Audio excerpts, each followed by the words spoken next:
Assalamualaikum warahmatullahi wabarakatuh. Kembali lagi di channel Guru Muda Project bersama saya Vicky Rivaldi Nugroho.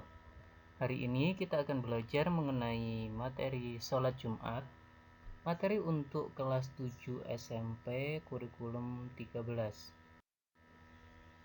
Seperti biasa, sebelum kita belajar, mari kita berdoa agar ilmu yang kita pelajari pada hari ini menjadi manfaat bagi kita semuanya. Berdoa dimulai. Selesai. Pokok pembahasan kita pada kesempatan kali ini ada 4 macam. Yang pertama tentang sholat Jumat, yang kedua tentang syarat sholat Jumat, yang ketiga tentang khutbah Jumat, dan yang terakhir tentang keistimewaan hari Jumat. Kita masuk pada materi pertama, yakni sholat Jumat. Kalau kita membahas tentang sholat Jumat, tentu erat kaitannya dengan hari Jumat dan khutbah. Sholat Jumat adalah sholat 2 rakaat yang dikerjakan pada hari Jumat di waktu duhur, didahului dengan 2 khutbah yang dilaksanakan sebelum sholat dimulai. Jadi, ciri khas sholat Jumat itu ada 2. Yang pertama, sholatnya dikerjakan pada waktu duhur tapi 2 rakaat. Dan yang kedua, sebelum sholat ada khutbah yang jumlahnya 2. Ini menunjukkan bahwa sholat Jumat adalah salah satu sholat yang khusus karena hanya dikerjakan pada hari Jumat. Hari mulia bagi kita umat Islam. Kita lanjutkan mengenai syarat sholat Jumat. Jika kita membahas syarat sholat Jumat ada 2, syarat wajib dan syarat syah. Syarat wajib itu adalah syarat-syarat yang menyebabkan seseorang memiliki kewajiban melaksanakan suatu ibadah. Yang pertama, Islam. Yang kedua, balik atau sudah dewasa. Yang ketiga, berakal sehat. Yang keempat, laki-laki. Yang kelima, sehat. Dan yang terakhir, menetap. Jadi, kalau kita memenuhi ke-6 syarat wajib tersebut, berarti kita sudah wajib melaksanakan sholat Jumat. Harus melaksanakan sholat Jumat. Terlihat di situ, Islam, balik, berakal sehat, laki-laki, sehat dan menetap.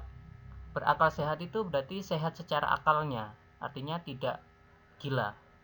Kemudian sehat di nomor 5 adalah sehat secara fisiknya, bisa untuk melaksanakan sholat Jumat. Nah, karena di situ ada laki-laki, maka wanita tidak wajib untuk sholat Jumat. Yang kedua, syarat syah. Syarat sah sholat Jumat ada 4. Yang pertama, dilaksanakan di tempat bermukim atau di suatu pemukiman, baik itu di pedesaan maupun perkotaan. Yang kedua, dikerjakan pada waktu duhur, sama seperti waktu sholat duhur di hari-hari biasa. Namun, ini dikerjakan di hari Jumat. Yang ketiga, dikerjakan secara berjamaah. Jadi, tidak sah jika sholat Jumat dikerjakan secara munfarid atau sendirian. Yang terakhir, didahului dengan 2 khutbah. Syarat syah adalah syarat-syarat yang menyebabkan suatu ibadah bisa diterima atau tidak diterima. Kita lanjutkan mengenai rukun khutbah. Khutbah adalah serangkaian pesan keagamaan atau ceramah yang disampaikan oleh khatib di saat-saat tertentu.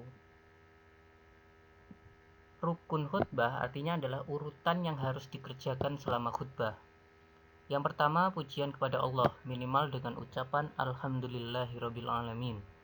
Yang kedua, sholawat kepada Nabi Muhammad, Allahumma sholli ala sayyidina Muhammad wa ala ali sayyidina Muhammad. Yang ketiga, syahadatain atau 2 kalimat syahadat, asyhadu an la ilaha illallah wa asyhadu anna Muhammadar Rasulullah. Yang keempat, wasiat takwa. Ini umumnya para khatib menggunakan ittaqullaha haqqa tuqatih wa la tamutunna illa wa antum muslimun. Itu yang sering diucapkan oleh khatib saat khutbah Jumat. Kemudian membaca ayat Al-Quran, ini di salah satu khutbah, baik khutbah pertama maupun khutbah kedua. Yang terakhir adalah mendoakan kaum muslimin, ini di akhir khutbah yang kedua.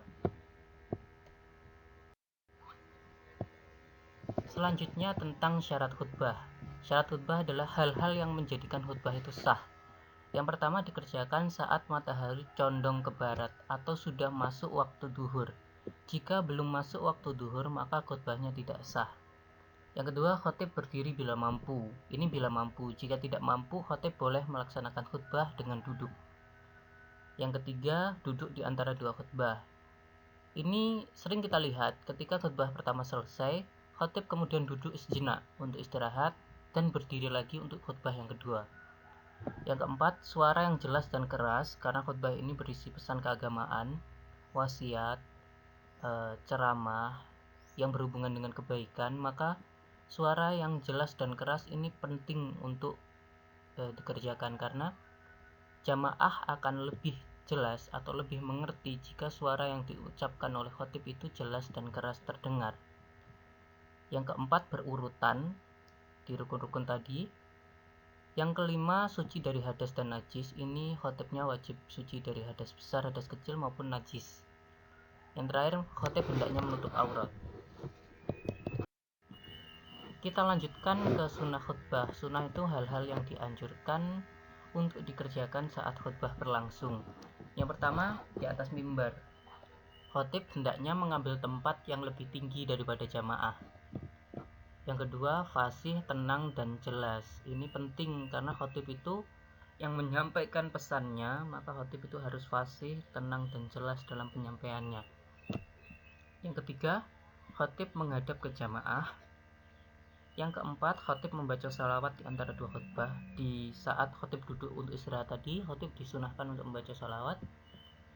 Yang keempat, menertibkan tiga rukun. Tiga rukun tadi adalah pujian, alhamdulillah tadi, kemudian salawat dan syahadat. Yang kelima, jamaah hendaknya diam saat khutbah berlangsung. Ini sering kita lihat di masjid, ada tulisan saat khutbah dimulai harap diam. Kemudian yang terakhir, mengucap salam.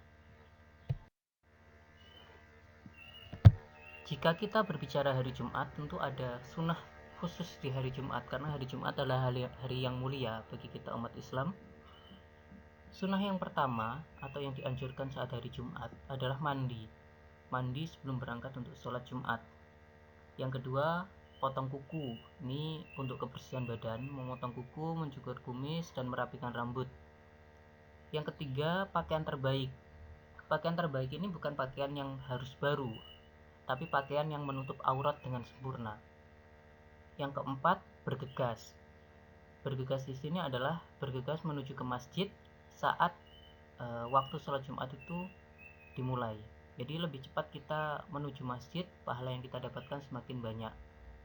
Yang kelima, wewangian. Wewangian di sini ada salah satu syaratnya, yaitu tidak mengganggu jamaah yang lainnya. Kita boleh memakai wangian yang bagus, yang mahal, tapi diusahakan tidak mengganggu jamaah yang lainnya. Karena kita juga harus menghormati jamaah yang lain pun kadang tidak terlalu nyaman dengan bau yang sangat menyengat. Yang keenam, beramal, baik itu infak berupa uang, membaca Al-Quran, zikir maupun sholawat. Kita sampai di materi yang terakhir, yaitu halangan sholat Jumat. Jadi halangan sholat Jumat ini adalah halangan-halangan yang memperbolehkan kita untuk tidak melaksanakan sholat Jumat. Yang pertama, tentang hujan. Ini maksudnya bukan hujan yang gerimis lah ya. Ini hujan adalah hujan lebat yang menyusahkan atau menyulitkan kita untuk berangkat ke masjid. Yang kedua, bencana. Di sini ada bencana alam di sekitar kita, misalkan banjir, longsor, dan lain sebagainya. Yang ketiga, keadaan tidak aman, misalnya terjadi kerusuhan atau kriminal di sekitar kita yang mengancam nyawa kita, maka kita boleh untuk tidak melaksanakan sholat Jumat karena halangan tersebut. Yang keempat, sakit. Sakit di sini adalah sakit yang menyulitkan kita ke masjid, bukan sakit yang masih bisa memberikan kebebasan pada kita menuju ke masjid atau kemudian kita menuju ke masjid. Yang kelima, musafir. Perjalanannya tidak untuk maksiat. Musafir di sini adalah musafir yang terhalang atau kesusahan untuk mencari tempat atau berhenti saat sholat Jumat itu hendak dimulai. Misalnya di dalam bis atau di dalam kereta atau di dalam pesawat. Kan tidak mungkin untuk berhenti sejenak untuk melaksanakan sholat Jumat karena tidak semua dari penumpangnya itu muslim mungkin, atau tidak semua dari penumpangnya memiliki kewajiban untuk sholat Jumat. Terakhir adalah keadaan darurat. Ini keadaan-keadaan tidak terduga yang bisa menyulitkan kita ke masjid. Terima kasih yang sudah mendengarkan materi pada kesempatan kali ini. Tetap semangat belajar, tingkatkan prestasi meskipun keadaan masih pandemi. Semoga apa yang kita pelajari pada hari ini bermanfaat untuk kita. Saya mohon maaf apabila ada kesalahan kata maupun perbuatan saat penjelasan materi ini. Akhir kata, wallahul muwaffiq ila aqwamit thoriq. Assalamualaikum warahmatullahi wabarakatuh. Salam belajar.